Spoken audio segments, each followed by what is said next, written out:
جب مسل جو ہے وہ اسپیزم میں چلا جاتا ہے. مسل اسپیزم میں اس لیے جاتا ہے کیونکہ ریڑھ کی ہڈی کا جو اسٹرکچر ہے وہ اسٹف نہیں ہے, وہ موبائل ہے. تو اس موبائل اسٹرکچر کو سپورٹ کرنے کے لیے مسلز ہیں ارد گرد جو اس کو سپورٹ کر کے اور اس کو اس میں تناؤ رکھتے ہیں. تو جب آپ کے یہ والے مسلز ویک ہو جائیں تو وہ ایک دم سے مسل اسپیزم میں چلے جاتے ہیں, اور اسپیزم جو ہے وہ ایک انتہائی شدید پین کریٹ کرتا ہے, درد کریٹ کرتا ہے. اور عام طور پہ آپ سمجھیں 80% جو ہے 80% ٹائم پہ مسل اسپیزم ہی ہے جو کہ کمر کے درد کا باعث بنتا ہے. اور لوگ سیلف میڈیکیشن یعنی کہ خود سے دوا کھانا شروع کر دیتے ہیں. اس دوا کا فائدہ اتنا تو ہوتا ہے کہ آپ کی کمر کی درد ختم ہو جائے, لیکن جیسے ہی دوا کا اثر ختم ہوتا ہے ایک اور ایپیسوڈ اسپیزم کا آئے گا اور یہ معاملہ چلتا چلا جائے گا. اس لیے بہتر ہے کہ آپ اپنے معالج کے پاس جائیں اور وہ آپ کو چیک کرے یہ جاننے کے لیے کہ اصل پرابلم کیا ہے اور اس کو کیسے ٹریٹ کرنا ہے. صرف دوائی کھانے سے کمر کا درد وقتی طور پہ تو ٹھیک ہو جائے گا, لیکن اس کے بعد دوبارہ آئے گا اور پھر یہ ایپیسوڈز آتے چلے جائیں گے. اس کے علاوہ جو وجہ ہے کمر کے درد کی, وہ چونکہ مہرے جو ہیں ان کے پیچھے ہر مہرے کے پیچھے 2 عدد جوائنٹس ہوتے ہیں. تو ان جوائنٹس کا کبھی سپرین یا کبھی سپرین کا مطلب ہے موچ آ جانا, یعنی اس میں اس کے جوڑ کو پہ کھنچ جانا, اس کی وجہ سے بھی درد ہوتا ہے. اس کے علاوہ اور کئی وجوہات ہیں. ایک یہ ہے کہ ڈسک جو ہے, جیسے میں نے پہلے بتایا کہ ریڑھ کی ہڈی کا سٹرکچر کیسے ہوتا ہے, تو جو ڈسک ہے وہ اس کے ارد گرد جو فائبرز ہوتے ہیں وہ ویک ہو جاتے ہیں, اور جو اس کے اندر جیل یا پانی ہے وہ پریشر سے ان فائبرز کو پش کرتا ہے اور پیچھے سے نرو گزر رہی ہوتی ہے اور وہ نرو کو ٹچ کرتا ہے. بٹ ڈسک کا پین زیادہ سے زیادہ 5 یا 8% لوگوں کو ہوتا ہے, جس کے لیے شروع میں تو آپ ادویات اور فزیوتھراپی وغیرہ سے ٹریٹ کرتے ہیں, لیکن اگر وہ انویسٹیگیشن سے پتہ لگے کہ وہ ٹھیک نہیں ہو سکتا تو پھر آپ سرجری کی طرف جاتے ہیں. اس کے علاوہ جو اکثر ینگ بچوں کے اندر کمر کا درد ہوتا ہے, وہ بچے جو کہ اسکول گوئنگ ہوتے ہیں ان کو پوسچر کا پرابلم ہوتا ہے. جب وہ اپنے گھر میں پڑھ رہے ہوتے ہیں تو وہ عام طور پہ کبھی صوفے پہ بیٹھ جاتے ہیں یا کبھی بیڈ کے اوپر بیٹھ کے کمر کو آگے کی طرف جھکا کے پڑھ رہے ہوتے ہیں, جس کی وجہ سے ان کا پوسچر ٹھیک نہیں ہوتا اور ان کی ریڑھ کی ہڈی کے کسی ایک سائڈ پہ دباؤ پڑنا شروع ہو جاتا ہے. اس کے علاوہ کچھ پرابلمز ہیں کنجینٹل, یعنی آپ پیدا ہی ایسا ہوتے ہیں کہ آپ کی ریڑھ کی ہڈی جو ہے وہ سیدھی نہیں ہے بلکہ اس میں خم ہے, تو اس کی وجہ سے جو مکینکس ہیں ریڑھ کی ہڈی کے وہ ڈسٹرب ہو جاتے ہیں. اس کے علاوہ کمر کے دونوں سائڈوں پہ 2 عدد گردے پڑے ہوئے ہیں, اور گردوں کی درد جو ہے وہ بھی کمر کی درد کی طرح پریزنٹ کرتی ہے. اور اس کے علاوہ پھر کچھ انفیکشنز ہیں, جیسے ریڑھ کی ہڈی کی ٹیوبرکلوسس بھی ہو جاتی ہے, چیسٹ سے شروع ہوتی ہے اور ریڑھ کی ہڈی کو وہ انگلف کر جاتی ہے. اس کے علاوہ آٹو امیون ڈیزیزز ہیں جس میں گینٹھیا ہے اور دوسری سورائسس ہیں. یہ چیزیں جو ہیں وہ بھی آپ کی ریڑھ کی ہڈی کا پین کا باعث بنتی ہے. جی ٹھیک ہے, بہت ڈیٹیل میں آپ نے ہمیں ریزنز بتائیں کہ کیا کیا ریزنز ہوتی ہیں جس کی وجہ سے بیک ایک ہوتی ہے. اب میں آپ سے یہ پوچھنا چاہوں گی کہ اگر کسی کو بیک ایک ہے تو ڈاکٹرز اس کی کیسے ہیلپ کر سکتے ہیں, اور کون سے ڈاکٹرز ہیں جو ریلیونٹ ہوں گے اس کے لیے؟ جی آپ نے بڑا اچھا سوال پوچھا. جو ریلیونٹ ڈاکٹر ہے ریڑھ کی ہڈی کو ڈیل کرنے والا وہ آرتھوپیڈک سرجن ہے. آرتھوپیڈک سرجن کے پاس جب آپ جائیں گے تو وہ کلینکلی ایگزامن کرے گا پیشنٹ کو, اور وہ کلینکل ایگزامینیشن کے اندر وہ یہ جانے گا کہ آپ کے جو ریڑھ کی ہڈی کی درد ہے وہ کیا مسل اسپیزم کی وجہ سے ہے یا کیا وہ ڈسک پرولیپس کی وجہ سے ہے, یا کیا وہ گردے میں درد ہے جس کی وجہ سے وہ ریڑھ کی ہڈی کی درد کو میمک کر رہی ہے, اس جیسی ہے, یا اور کوئی وجہ ہے. تو وہ کلینکل ایگزامینیشن کے اوپر ڈاکٹر جو ہے آپ کا وہ اپنے ذہن میں ایک دو ڈائگنوزز اسٹیبلش کر لے گا, اور اگر ضرورت پڑی تو وہ آپ کو پہلے ایکس رے کے لیے بھیجے گا, جس میں اگر مسل اسپیزم ہے تو ریڑھ کی ہڈی جو ہے وہ کھنچی ہوئی نظر آ جائے گی اس کو. اگر اس سے زیادہ انویسٹیگیشن ریکوائرڈ ہے تو وہ پھر ایم آر آئی کروائے گا, کیونکہ جو ڈسک ہے یا جو سافٹ ٹیشوز ہیں وہ ایکس رے کے اوپر نظر نہیں آتے. اس کو جاننے کے لیے ہم کو ایم آر آئی کرنا پڑتا ہے, دیکھنے کے لیے کہ پرابلم جو ہے وہ سافٹ ٹیشوز کے اندر تو نہیں ہے. اس کے علاوہ کچھ ایسی چیزیں ہوتی ہیں, کچھ جو اولڈ ایج کے اندر لوگوں میں بون ڈینسٹی کم ہو جاتی ہے, کیلشیم کی کمی ہو جاتی ہے, یا جو خواتین پوسٹ مینوپوزل سٹیج میں ہوتی ہیں ان میں ہارمونز کی کمی ہو جاتی ہے, جس کی وجہ سے ان کو آسٹیوپروسس ہو جاتا ہے. تو اس صورت میں بون ڈینسٹی دیکھنے کے لیے ایک ٹیسٹ ہے, اس کو ڈیکسا کہتے ہیں. چغتائی میڈیکل سینٹر جو ہے ہیڈ آفس, اس میں ایک state of art DEXA machine ہے جس سے بون ڈینسٹی کا پتہ لگتا ہے. تو یہ مختلف انویسٹیگیشنز ہیں جن کی وجہ سے آپ یا آپ کا معالج جو ہے وہ کون ڈاؤن کر پائے گا کہ ایگزیکٹلی کیا پرابلم ہے, تاکہ اس کو اسی طریقے سے ٹریٹ کیا جا سکے. جی ٹھیک ہے. اگلا سوال جو میرا ہے آپ سے وہ یہ ہے کہ اگر بیک پین ہے تو اس کے لیے کیا پریکاشنری میئر یا احتیاطی تدابیر اپنانی چاہیے؟ جہاں تک تو پرابلم ہے اس کا بچوں کا کہ وہ ٹیبل اور کرسی پہ بیٹھ کے اپنا پڑھائی نہیں کرتے, ان کو چاہیے کہ وہ اپنے آپ کو ایریکٹ رکھیں, کرسی کے اوپر بیٹھیں, نہ کہ وہ صوفے پہ یا بیڈ کے اوپر آگے سلاؤچ کر کے یا آگے بینڈ ہو کے پڑھیں. اور جو حضرات جو ہیں جن کو بار بار مسل سپیزم ہو رہا ہے, ان کو چاہیے کہ وہ اپنے پیٹ کے اور ریڑھ کی ہڈی کے جو مسلس ہیں, پٹھے ہیں, ان کو اسٹرانگ کرنے کے لیے ایکسرسائزز وہ کریں. کون سی ایکسرسائزز کرنی ہیں وہ آپ کا معالج بتا دے گا, آپ کو بتائے گا کہ آپ اگر ضرورت ہے تو آپ گھر میں وہ ایکسرسائزز کر لیں, اور اگر ضرورت ہے تو وہ آپ کو کسی نہ کسی فزیو تھراپسٹ کے پاس ریفر کر دے گا جو آپ کو اپنی نگرانی میں وہ ایکسرسائزز کروائے گا. اور باقی اور پریکاشنری میجرمنٹس یہ ہیں کہ اگر تو آپ کو ڈسک کی وجہ سے پین ہے تو آپ کو قطعی طور پہ آگے کی طرف نہیں جھکنا, جس کو کہتے ہیں کہ آپ رکوع والی پوزیشن میں آپ کو جانے کی اجازت نہیں ہے. اور اس کے علاوہ بیڈ سے اٹھنے کا ایک خاص طریقہ ہے, جن لوگوں کو کمر کا درد ہے وہ کیسے اٹھیں گے. اسی طرح جب آپ کوئی وزن دار چیز اٹھانا چاہ رہے ہیں تو آپ آگے جھک کے اس وزن کو نہیں اٹھائیں گے, بلکہ آپ پہلے زمین پہ بیٹھ جائیں گے اور پھر دونوں ہاتھوں سے اس وزن کو پکڑیں گے, اور سیدھی سپائن کے ساتھ آپ اپنے تھائز اور اپنے گھٹنوں کا زور لگاتے ہوئے اوپر اٹھیں گے. جی ٹھیک ہے. ٹریٹمنٹ آپشنس کیا کیا اویلیبل ہیں جن کو بیک پین ہوتی ہے؟ ٹریٹمنٹ آپشنس بھی ڈپینڈ کرتا ہے کہ آپ کو ریزن اس کا کیا ہے.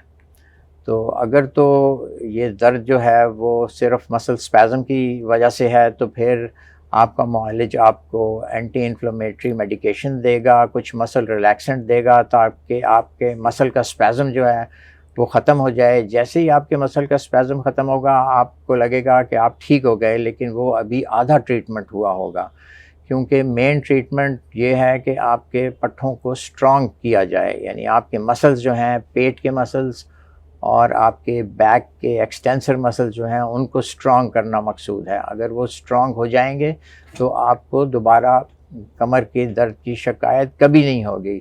شروع میں آپ کوئی 20-21 دن ریگولرلی ایکسرسائز کریں گے, اور اس کے بعد پھر ہفتے میں 1-2 یا 3 دن ایکسرسائز کر لیں, وہ بھی کافی ہے اس کے لیے.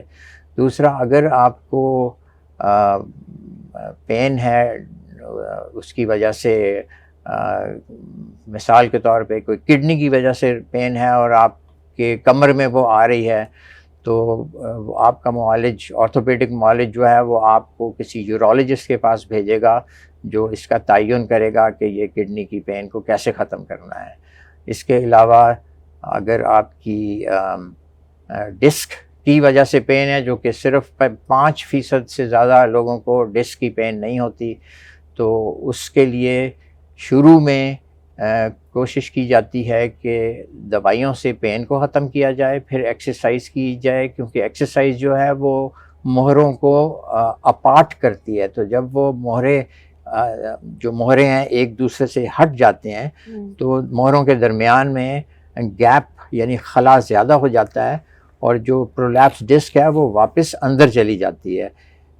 جب مہرے الگ ہوتے ہیں، جب مسل سٹرونگ ہوتے ہیں تو مہروں کو وہ اپارٹ کرتے ہیں، جب وہ اپارٹ کرتے ہیں تو ان کے اندر نیگیٹو پریشر بنتا ہے، جو ڈسک باہر نکلی ہوتی ہے وہ واپس دوبارہ سے اندر چلی جاتی ہے۔ تو اگر اس سے بھی معاملہ حل نہ ہو تو پھر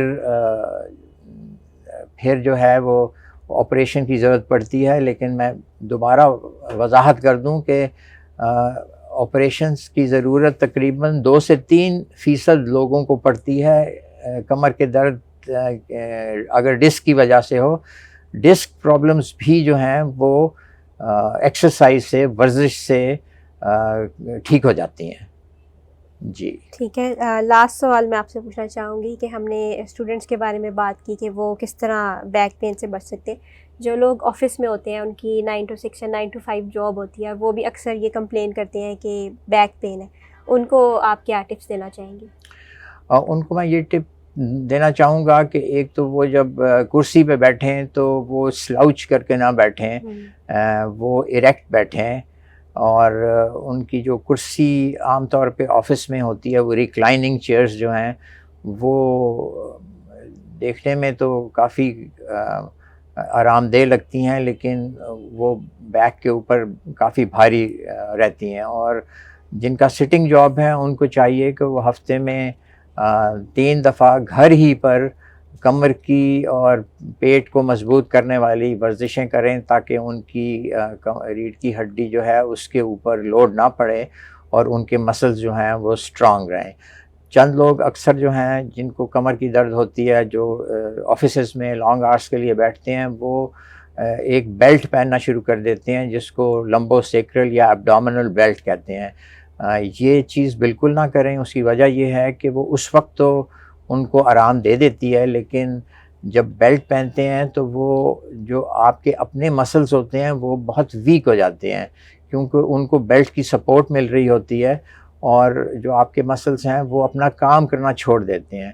تو اس وقت تو آپ کو آرام مل جائے گا اس بیلٹ سے، لیکن اس بیلٹ کی وجہ سے آپ کے اپنے پٹھے کمزور ہو جائیں گے، اور آپ کو وہ بیلٹ 24 گھنٹے لگانی پڑے گی، جو کہ بالکل بھی غیر مناسب چیز نہیں ہے۔ آپ کو چاہیے کہ اپنے معالج کے پاس جائیں، وہ آپ کو ایکسرسائزز بتائے گا، آپ کو کہیں جانے کی ضرورت نہیں ہے، آپ خود سے گھر پہ ہی وہ ایکسرسائز ہفتے میں 3 دفعہ کر لیں، آپ کی بیک آپ کو کبھی پرابلم نہیں دے گی۔ ٹھیک ہے، ان دا اینڈ سر اگر آپ کوئی کنکلوڈنگ ریمارکس دینا چاہیں؟ میں یہی کہنا چاہوں گا کہ سیلف میڈیکیشن آپ بالکل نہ کریں۔ آپ اپنے معالج کے پاس، آرتھوپیڈک سرجن کے پاس جائیں اور اس سے آپ مشورہ کریں۔ وہ ایک دفعہ مشورہ کرنے سے آپ ساری زندگی کے لیے آپ کو بات سمجھ آ جائے گی کہ آپ نے اپنی ریڑھ کی ہڈی کو کیسے ٹیک کیئر کرنا ہے، اور اگر آپ اس کی ہدایات پہ عمل کریں تو آپ کو دوبارہ سے ڈاکٹر کے پاس جانے کی قطعی ضرورت نہیں پڑے گی۔ ٹھیک ہے، thank you so much for your time.